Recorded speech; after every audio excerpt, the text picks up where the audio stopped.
لو نفسك بقى تاكلي بيتزا وما عندكيش وقت انك تعجني ولا تسيبيها تخمر، فتعالي النهارده اقولك ازاي تعملي بيتزا سايله بطريقه ناجحه وبسيطه، وفي 10 دقايق تعمليها بجد مظبوطه جدا.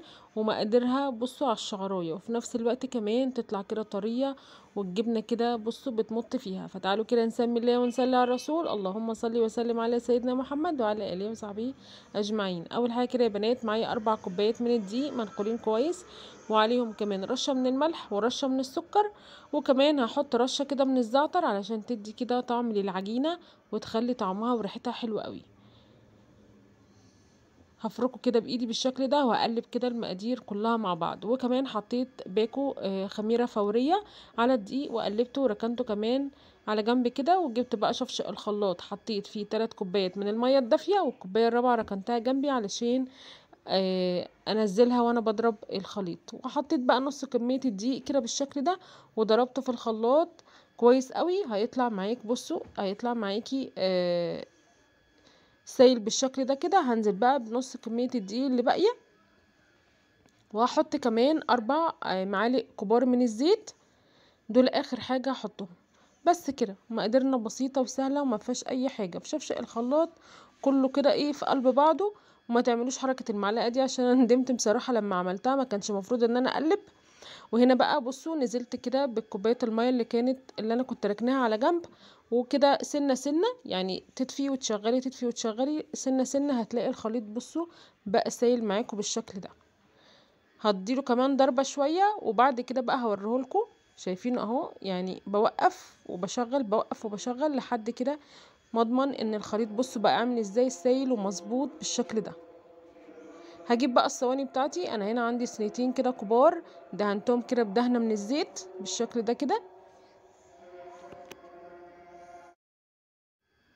وبعد كده بقى دهنتهم دهنة بالزيت زي ما انتم شايفين كده. وهحط بقى كمان رشة كده من الدقيق علشان ابطنها كويس كده، ابطن الصواني بالشكل ده كده علشان اضمن بقى ان العجينة ما تلزقش فيها ولا اي حاجة. وهجيب بقى كده الخليط هنزل بيه بالشكل ده. انا هقسمه كده على الصينيتين دول صينيتين كبار مش صغيرين. فال4 كوبايات دي هيعملوا لك صينيتين حلوين.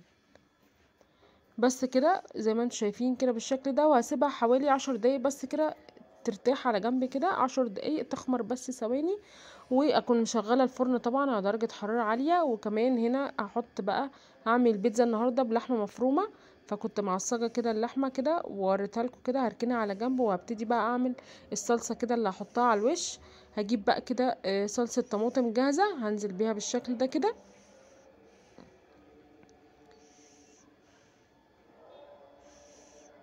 يعني معلقتين كده حلوين. وهنزل كمان بكيسين كده كاتشب كبار، او معلقتين كبار من الكاتشب.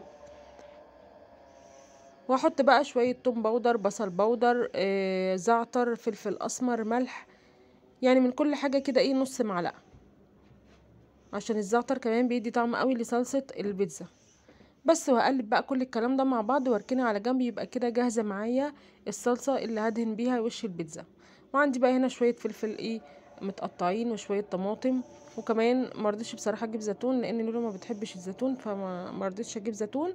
وهنا بقى حطيت بعد ما ارتاحت كده 10 دقايق في الصينية، حطيتها في الفرن لمجرد بس 10 دقايق تشمع، بس علشان لما احط الصلصة كده ما تلزقش في العجين. حطيتها 10 دقايق في الفرن وبعد كده طلعتها ودهنتها بالشكل ده بالصلصة اللي احنا عملناها مع بعض. وبعد كده بقى حطيت اللحمة كده بالشكل ده. وبجد بصوا سهلة جدا وبتنجز، مش قادرة اقول لكم بجد، واحلى وانضف من بتاعه مرة 100 مرة، علشان انتوا عاملينها بايديكم وعارفين انتوا حاطين فيها ايه. حطيت بقى شوية فلفل، وحطيت بقى شوية طماطم. بصوا الحشو ده اللي انتوا عايزينه المتاح عندكم اللي موجود حطوه. البيتزا كلها ايه اصلا بواقي تلاجة يعني. فحطيت بقى الجبنة الموتزاريلا كده على الوش بالشكل ده كده. وهدخلها الفرن بقى على درجة حرارة عالية 180 لمدة مثلا 10 دقايق، لان احنا كنا حاطينها قبلها 10 دقايق.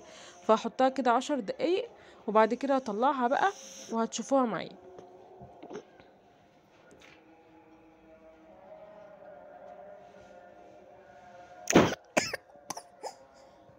هنا بقى يا بنات بصوا بعد ما طلعت كده، شايفين شكلها عامل ازاي؟ بجد الجبنة سايحة وبجد ريحتها كانت قلبة الدنيا. هقطعها بقى كده بالقطاعة بتاعة البيتزا واقدمها بقى. بجد حلوة وسهلة وبسيطة. اتمنى بقى يكون فيديو النهاردة عجبكم. ما تنسونيش بقى في اللايك والشير، ودعموني باللايك يا جماعة، متبخلوش باللايك، مش بيعور ولا حاجة يعني. فاتمنى بقى يكون فيديو النهاردة عجبكم. ما تنسونيش بقى في اللايك والشير، واستنوني في فيديو جديد، والسلام عليكم ورحمة الله وبركاته.